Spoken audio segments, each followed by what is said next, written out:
This film is based on the report written by the head of the Center for Eastern Studies Russia Department, Marek Menkiszak, entitled "Winning the War with Russia is Still Possible." The full report is available on our website. Munich, February 10th, 2007.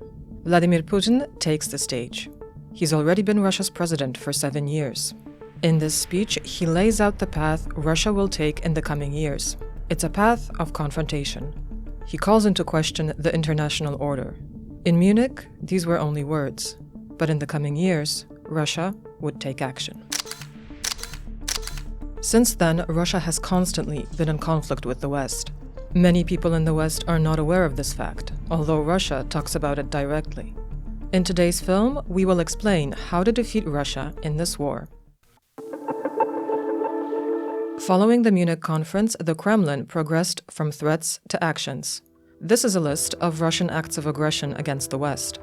They include numerous cyber attacks, explosions in weapons storage facilities in the Czech Republic, the assassination of Russian opposition figures in Western states, and even direct armed attacks.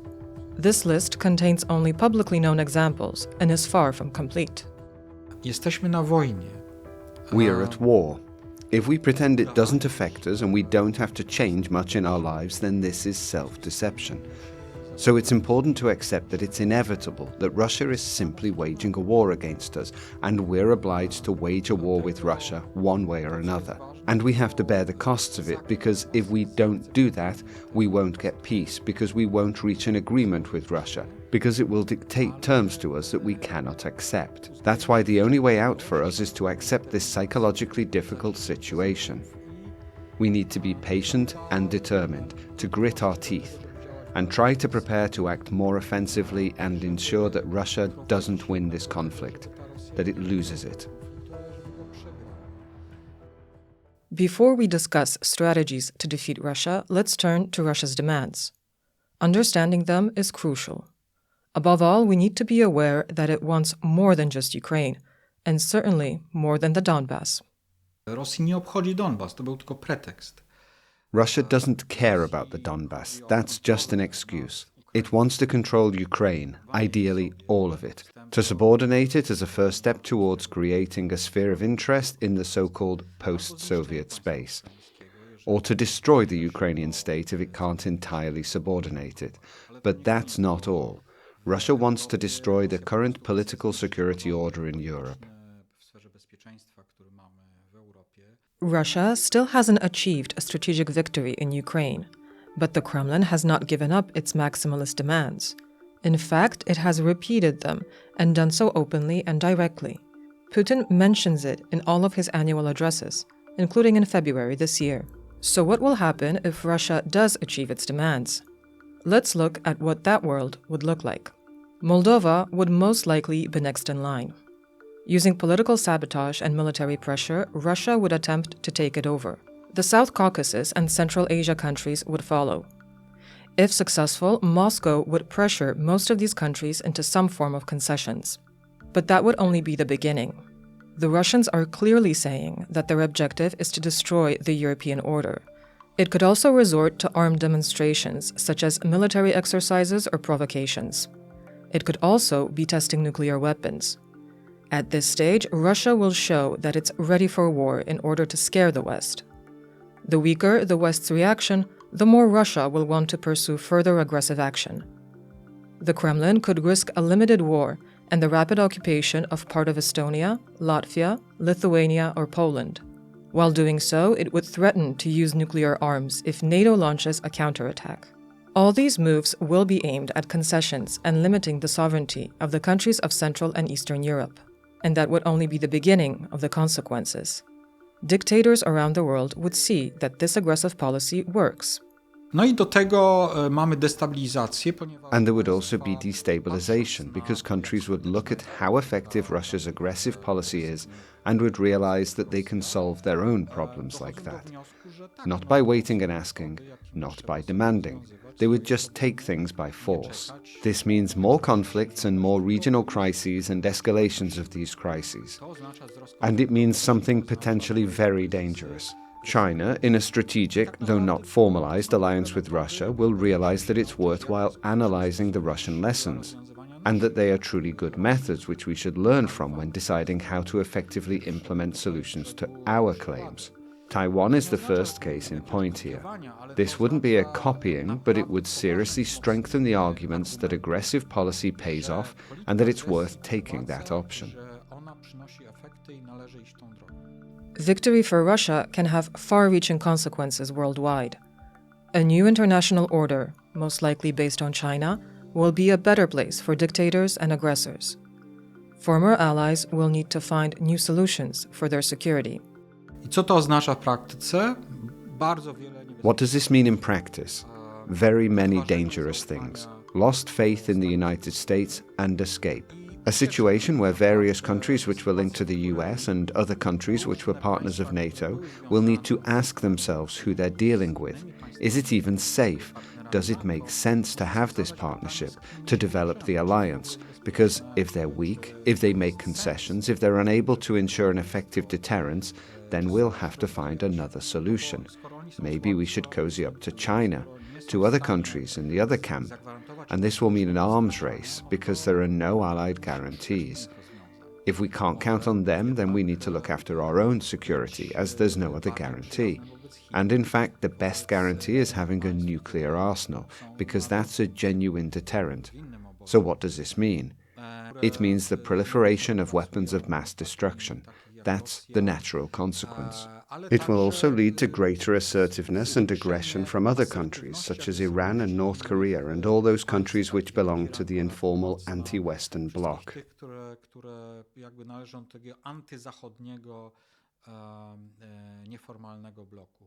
The proliferation of nuclear weapons is only one consequence.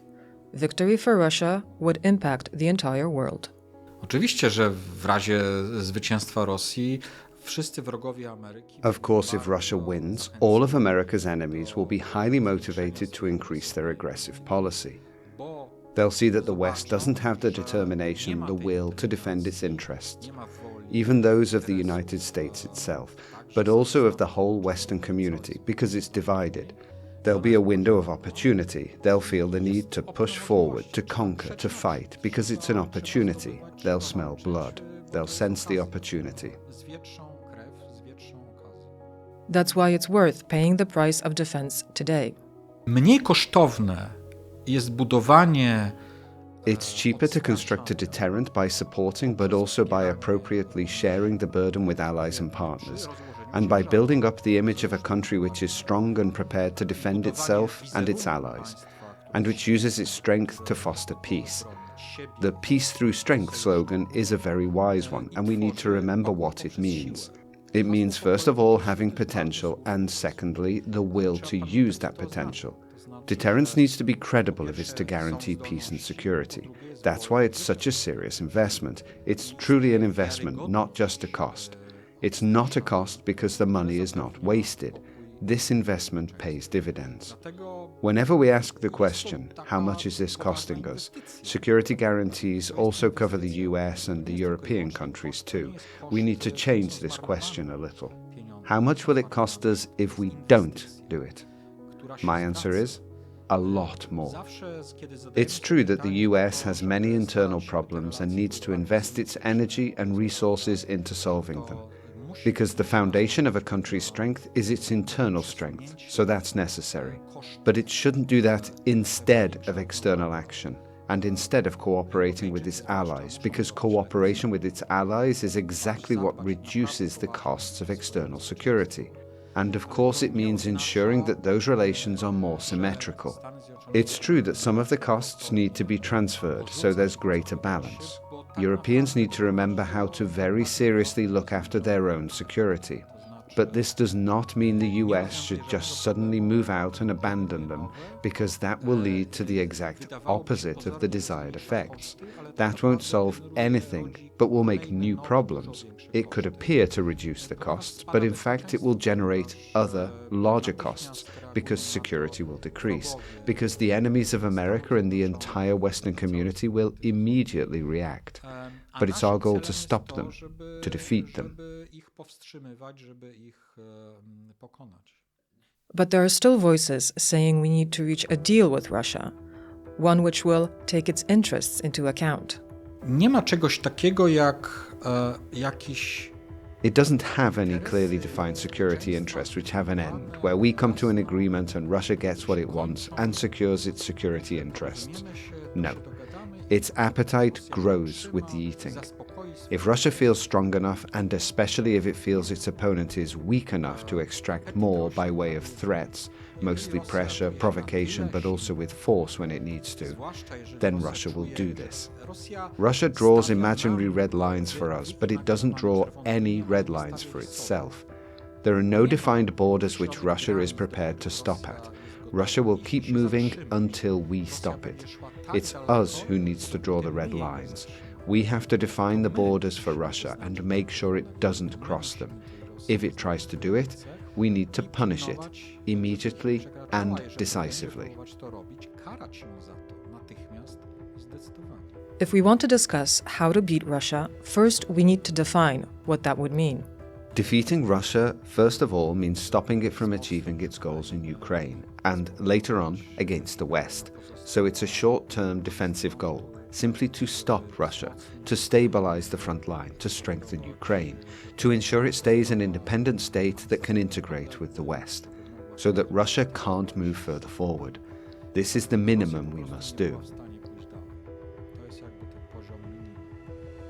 And defeat for Russia means success for Ukraine to recover as much of its territory as possible. This would undermine Putin in Russia and open up the strategic level. Pokonanie Rosji tak naprawdę w sensie strategicznym. In the strategic sense, defeating Russia would entail a change in the Russian regime. It's possible to understand regime change in different ways. In the minimum sense, it would mean a personnel change. Putin leaves. He's gone. He's been replaced. But the essence of the regime doesn't change. Whoever takes Putin's place will be weaker than him. Remember, it's a very specific system, strongly personalized. Putin is the arbiter. He plays different people and groups within the elite against each other. As soon as he's gone, they will start competing for influence. Whoever follows Putin will be in a weaker position and will be forced to attempt to stabilize this system. That will be hard because very many people will have ambitions, and they won't be as charismatic as Putin. They won't have the same tools that Putin wields. So even if the regime is aggressive, in the long term it will be weaker and will have to increasingly deal with its own problems. So that's a great advantage for us. But regime change could also mean changing the Russian elite. No i to jest oczywiście jeszcze bardziej korzystne, bo to Even if Russia doesn't necessarily become a democratic state, the whole group of people who were moving around the elite could leave.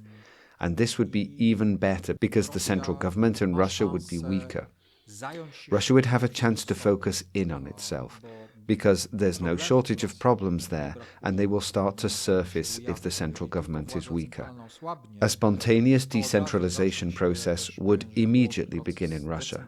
Not a collapse, just decentralization, an increase in the importance of the regions which have their own interests. Russia would increasingly become a federation, which is good for us because it will mean that Russia will have less will and fewer resources to lead an aggressive foreign policy with. The third, most radical option would see democracy in Russia. I to jest oczywiście pozytywny scenariusz, ponieważ on Russia becomes a democratic state. Not necessarily a liberal democracy. There are different kinds of democracy. But in general, it becomes a state with the rule of law, a predictable state. This is obviously a positive scenario because it would mean that Russia will probably start to follow a much more pragmatic foreign policy. It will stop its wars and conflicts with its neighbors, recognize their sovereignty and integrity. So it's the Russia of our dreams. Unfortunately, we need to be honest with ourselves. That scenario is very unlikely in the foreseeable future. But I want to stress again that any change in Russia which weakens the current regime, its ability to lead an aggressive foreign policy, that is hugely beneficial for us, and we should aim to achieve it. Because any change in that regime can provide us with a fairly durable stabilization of the situation and true peace. There will be no peace. The current war between Russia and the West will not end without a change in the Russian regime. Is it even possible to defeat Russia? There's a myth that Russia is invincible. Many people say it's impossible to defeat a nuclear power. But countries with nuclear power have lost wars, including Russia. The war in Afghanistan and the First Chechen War both took place when Russia already had the bomb. But it didn't use it in either of these cases. Oczywiście, że się da. Wielokrotnie w historii Rosja była pokonywana. Of course it can be beaten. Russia was beaten many times in history, as the Russian Empire, the Soviet Union, and the Russian Federation. We could mention the Crimean War, the Russo-Japanese War, the First World War, the war in Afghanistan, or even the First Chechen War. And interestingly, each defeat usually sent Russia into an internal crisis and saw reforms which, at least for some time, decreased its aggression and made Russia focus in on its own problems. Russia's problems also provide an opportunity to defeat it. There are signs of war fatigue in society. The country has serious structural problems. The production and export of fossil fuels is falling. The costs of war economy are rising. Russia has a declining workforce. It has problems accessing capital, and production is becoming primitivized. Since we know it's possible, how do we do it? We need to divide it into short, medium, and long-term perspectives. In the short term, a change at the front is crucial. Right now, Russia has the initiative. This must be changed to convince the Russian elite that there's no chance for victory in the short term. Co to oznacza? To oznacza znaczące... What would this mean? It means a significant intensification of the support for Ukraine in terms of quantity and quality. Above all, military support, but also economic and political, so that it can firstly stabilize the front line, because it's a real problem that Russia continues to make little steps forward, that they're edging forward, pushing back the front lines. So it needs to be stopped, stabilized, and then we need to create the possibility for Ukraine to launch a counter-offensive, to take the initiative, for Russia to again start retreating, for Russia to start losing, as it has done several times already in this conflict. This would create the conditions for possible ceasefire talks. This is important because of the costs Ukraine is paying, including in human lives. Taka wieloletnia wojna wysokiej intensywności. A high-intensity war lasting many years would be terrible for Ukraine. It would turn that country into a very unpleasant place. So, thinking realistically, it would probably be necessary not to have a political regulation. That's important. But a ceasefire is needed, while being fully aware that it would be temporary. It's important that these talks take place when Ukraine is in a position of strength. This will enable it to negotiate good terms. I to porozumienie jest bardzo ważne, o ile zostanie osiągnięte. This agreement is very important. Assuming a truce is reached, it cannot contain three things which I think are three red lines. Firstly, there can be no formal recognition of the Russian annexations, the Russian occupation of Ukraine.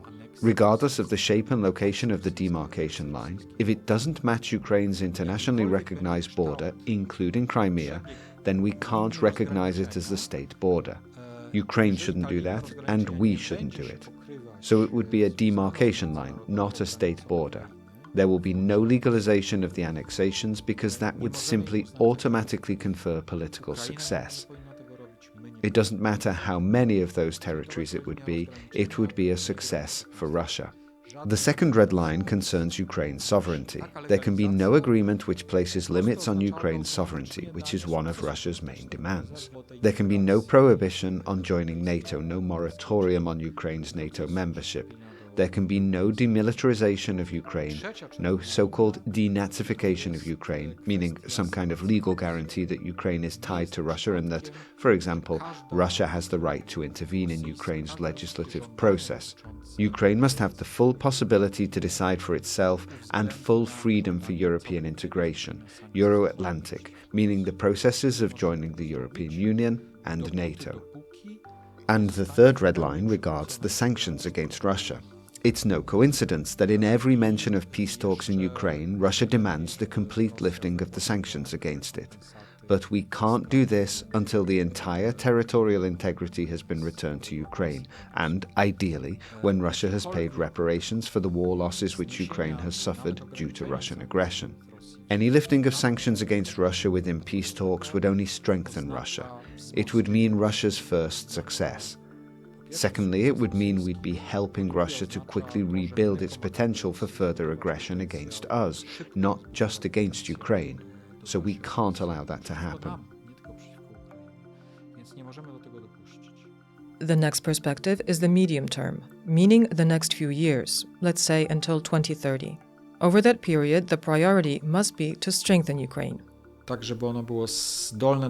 ensure that it can function independently, to rebuild the Ukrainian state, this rebuild will require a ceasefire.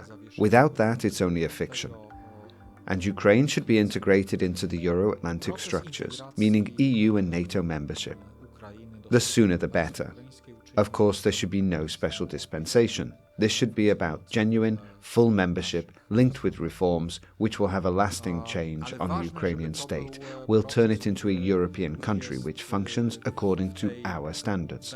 It's important it's a process in a sensibly predictable time frame. And then Russia will have really lost the opportunity to change the geopolitical status quo. But Russia will not sit back during this time. It will certainly attempt to implement its plan to double its offensive potential in the Western theater. Russia will try to grow stronger, to carry out its strategic goals. And so the West will need to focus on weakening the Putin regime during this period. Czyli kontynuacja sankcji, ale optymalnie.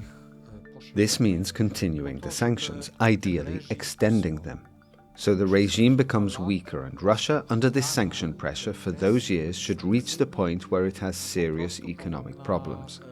That will mean it is not as able to lead foreign aggression. Remember, there's the risk that any ceasefire means Russia is not suffering military losses, so its temporary costs are falling, and it can invest those funds in arms. But it's important that the economic aspects of our pressure neutralize this effect, so that Russia will continue to pay more.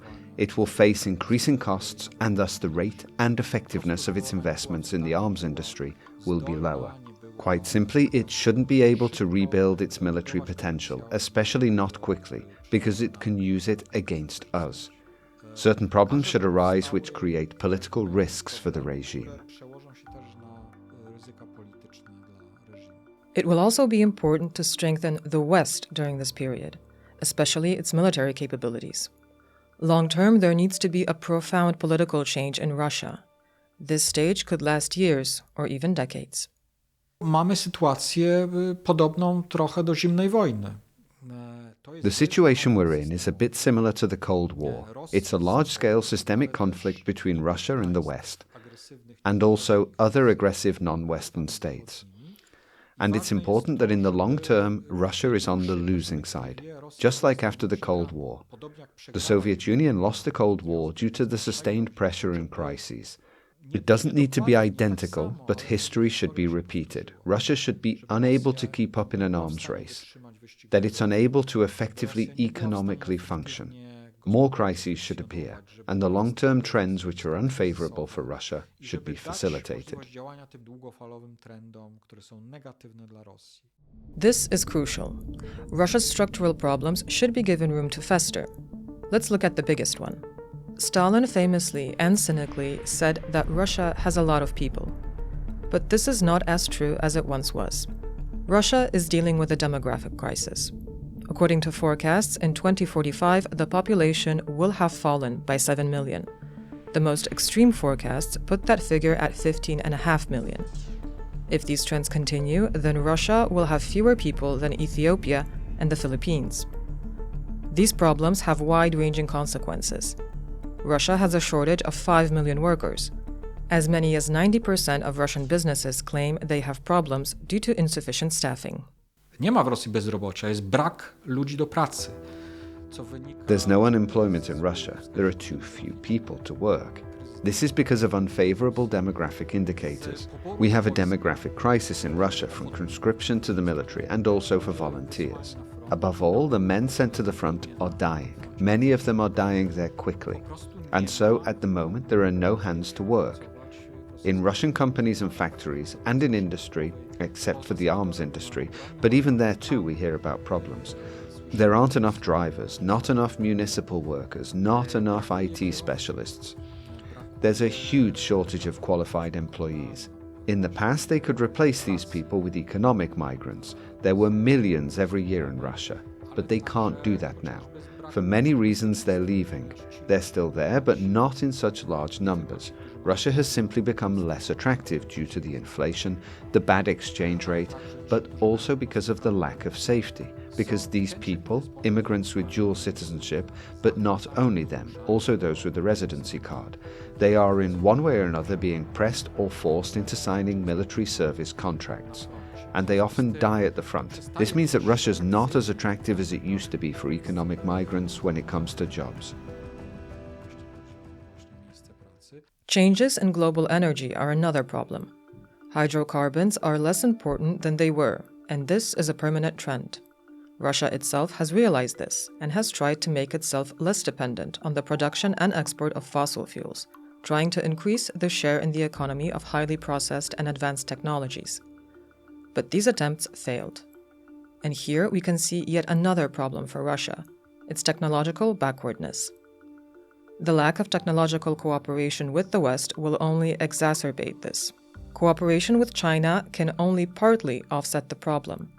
This backwardness impacts its economic competitiveness. The sanctions regime, the bans on foreign capital inflows, the poor investment climate, and the lack of stability all worsen the problems. All this will lead to Russia falling into China's embrace. It will further slow down domestic production and increase the strain. Do tego dodajmy zmiany klimatu, które... And then there's also climate change. In some aspects, it can even help Russia out. For example, melting ice in the Arctic Sea improves sailing options along the so-called Northern Sea route. But there are far more negatives. The permafrost could melt. This could be awful. Russia faces ecological catastrophes. A large amount of its infrastructure is in permafrost areas. It will simply collapse. Methane emissions will increase, which will pollute the environment. Russia is truly facing very serious problems. Russian agriculture is currently growing in importance and is also an important part of Russian exports, and it will experience very serious problems. All this will weaken Russia. Of course, it will not stop being aggressive, but its capabilities will be reduced. Będą długofalowo spadać te zdolności Rosji do... Russia's capabilities to do harm will fall long-term simply because it will have decreasing levels of resources and increasing internal problems. And our pressure should be directed at reaching the critical mass of those problems to ideally break the regime and bring about changes in Russia which will render it harmless, or at least will stop it from making threats against us in the way it currently does. So, how can this be done? How can we exploit these long-term trends and defeat Russia? By using the policy of 5 Ds. 5O to jest taka skrótowa nazwa... The 5 Ds stand for the names of the strategic directions of action the West should take against Russia. These Ds are, firstly, denying Russia a chance for victory. Secondly, denying the Putin regime political legitimacy. Thirdly, decoupling Russia from the West and increasing economic pressure. Fourthly, deterring Russia. And fifthly, the defense of our allies and partners. Here we'll discuss each of these Ds. The first D is to deny Russia a chance for victory. Why is this important? Because belief in the regime and its success is one of the factors stabilizing Putin's system. Odmowa Rosji nadziei na zwycięstwo przede wszystkim powinna polegać... Denying Russia the hope of victory, above all, involves increasing the quantity and quality of our support for Ukraine. So Russia will have no hope of rapidly breaking down its defenses. We also need to convince Russia that it can't count on us halting our support for Ukraine and counting on us changing our policy in principle. An important aspect of this is taking the war deep into Russia so that Russians can feel the rising costs of the war, and it will undermine their faith in a political leadership which is unable to defend them from it. We're not talking about the direct effects of this military action, but above all, the political and psychological effects. Above all, we need to lift any restrictions on Ukraine's usage of Western weapons. We need to supply more air defense systems, modern tanks and fighter planes, and ammunition. The next D is denying Putin and his regime political legitimacy.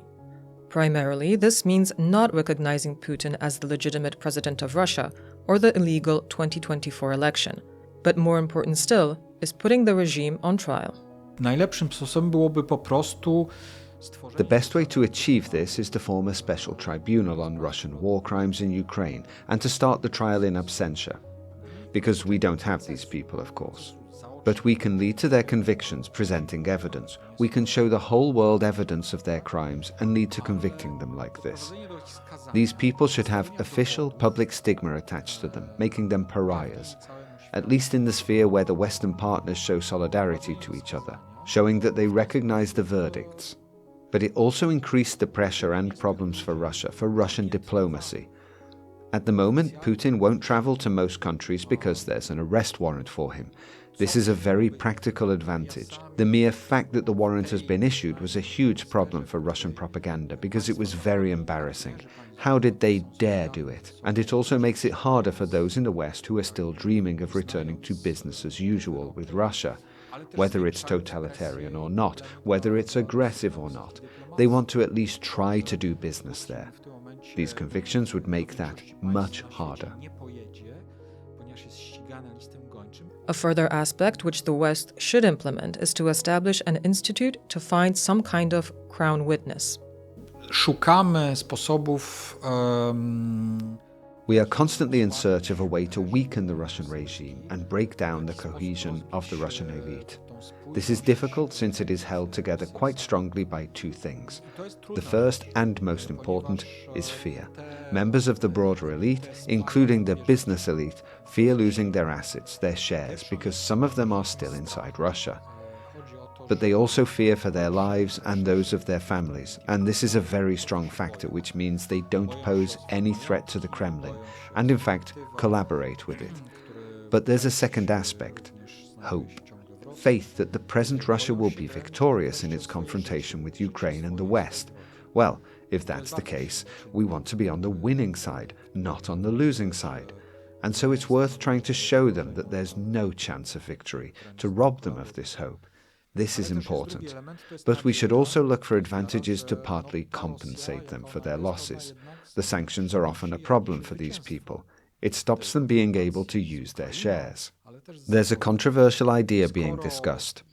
It's controversial within Russia and beyond it too, to persuade these people to cooperate with the West, above all by offering to remove them from sanctions lists. This can of course only work for people whose business activity is mostly outside Russia, people who have more to lose outside Russia than in Russia. But of course it's a risk for them. It would be good to also show there's no hope of success for Putin's policies, because that factor also holds them back. It would work by offering them something in exchange for information and financial support for the broadly understood Russian opposition for various independent Russian initiatives, but also, for example, for sensitive information about the Putin regime, and financial, economic support for Ukraine. These people would receive a status comparable to crown witnesses, even if they'd been part of that regime, because this concerns oligarchs, but also state officials who had access to different kinds of sensitive information. They could be offered immunity or reduced responsibility, and so reduced punishment in terms of the sanctions regime. They'd offer us something useful for Ukraine or the West. But the fact alone, the Kremlin's awareness that something is starting to function, would seriously increase the regime's paranoia and would weaken the regime. because it's very untrusting. It has a huge amount of distrust towards its own elite, and the appearance of these offers would ramp up this lack of confidence and could even somewhat destabilize the regime. They'd simply start to suspect accusations, sometimes false accusations, about members of the elite. There would be some internal conflicts. Somebody would want to take advantage of it. A guerrilla war would start between members of the elite. Mutual accusations of treason and so on. So besides any large effectiveness of this system, I think the mere fact of its existence would have some positive effects. The next D is decoupling Russia from the West and applying economic pressure. Some say the sanctions are not working, but they are in fact a significant factor. The scale of the sanctions regime is unprecedented, even if they are still too small.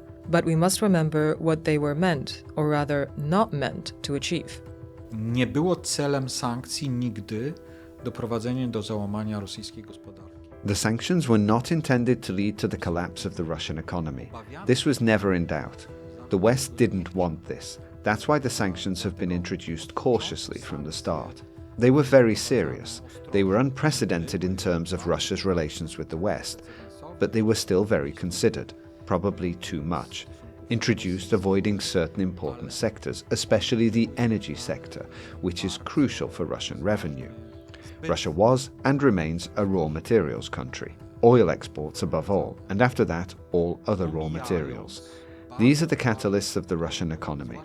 And this sector was not covered by Western sanctions, at least initially. Limited sanctions on importing Russian gas only appeared 1 year after the start of the conflict. The gas sector in large part is still not subject to Western sanctions. And the nuclear sector is almost completely free of Western sanctions.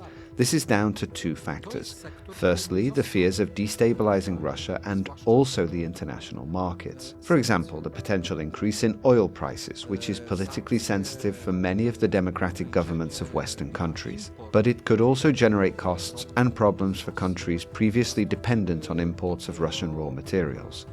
This mainly meant some European countries. The sanctions were intentionally introduced with delay and with limitations. For example, 10 of Russia's largest banks were banned from using the SWIFT system. This created big problems for them, but one large bank was exempted, Gazprom Bank. Dlaczego nie został? Ponieważ on obsługuje płatności za rosyjski. Why wasn't it included? Because it processes payments for Russian gas, which is still being purchased by firms in Western countries. Russians are shifting the services of some of their payments through this bank. So this is an example of how the sanctions are functioning. Ensuring how the sanctions are implemented is also a problem. It's one thing to announce sanctions, but it's another thing to enforce them. To oznacza, że nie tylko musimy zająć... This means we can't just tell people that something's forbidden. We have to enforce compliance with the ban. This is about when companies continue to sell sanctioned goods to Russia via third countries, so via intermediaries. Some of them claim to be unaware that it's going on because they sell to countries with a no Russia clause. But the problem here is asking who really is responsible for guaranteeing that it's a genuine document, that the other company from the third country is telling the truth when they say the goods won't be re-exported to Russia. The declaration alone doesn't seem to be enough. It needs to be verified, and there are no people, no funds, and no will to construct the whole system required for verification. Nie wydaje się, że wystarczy wyłącznie sama deklaracja, ją trzeba zweryfikować. There are many examples of poorly implemented sanctions. One is the price cap on Russian oil. It was stated that Russian oil could still be sold, but at no more than $60 per barrel. If the transaction was higher, then Western companies would refuse to insure it and settle the shipping and purchase. In principle, this was supposed to be a large obstacle for Russia. No ale pojawił się problem, But a problem appeared. A whole section of entities started to ignore the price mechanism. Some non-Western countries said straight out that they won't apply it and dealt with the problem by creating... The Russians started buying up old tankers, generally old ones, and they created a shadow fleet, meaning a fleet of rather low-quality tankers which aren't insured by the main, secure, reputable insurance companies who offer guarantees of the safety of delivery and no damage, for example, the ecological damage caused by it. and some shady operators, not well known or completely new insurance companies started insuring these freighters, and the amount of oil started to rise very fast. Russia could send it like this to those willing to buy it. Among the non-Western countries, this meant that the mechanism de facto stopped functioning. There was reflection, and of course there were attempts to take some action. Sanctions were placed on specific ships in this shadow fleet. The US started, and with a long delay, the EU joined. But it's like whack-a-mole, because changes in the ownership of the vessels carrying the oil can be really fast, and a ship can change ownership several times while at sea. So because of this, it's a difficult process, but it needs the political will. Enforcing this requires political will. Furthermore, many Western firms are still operating in Russia. According to some estimates, around 1 in 4 of them have left due to concerns about the impact on their reputations. But many Western companies have managed to find excuses to stay in Russia. Część przekazała aktywa swoim Some of them have transferred their shares to their Russian partners, or sold them, or made their licenses or production lines available. And all those companies are paying taxes into the Russian budget. These are not insignificant amounts, and in part they go towards paying for the war. So we have a situation which seems politically and morally unacceptable. Western countries are at war with Russia. Even if it's a hybrid war, it's still a war, and we are financing this war. So we, the West, are co-financing Russia's war against ourselves. That's the truth. Even if we take into consideration the limited aims of the sanctions, it needs to be admitted that Russian economy is coping better than expected. Russian businesses and economists have been creative. But the financial cushion which Russia gained due to the increase in raw materials prices was very important. This is now dwindling. But one major factor limiting the effectiveness of the sanctions are the numerous exemptions. So what should the West do in the economic sphere? Above all, Gazprom Bank needs to lose its access to the SWIFT system. The price cap for oil should be reduced to $30. A system to monitor sanctions evasion should be created, and a complete trade embargo needs to be gradually introduced.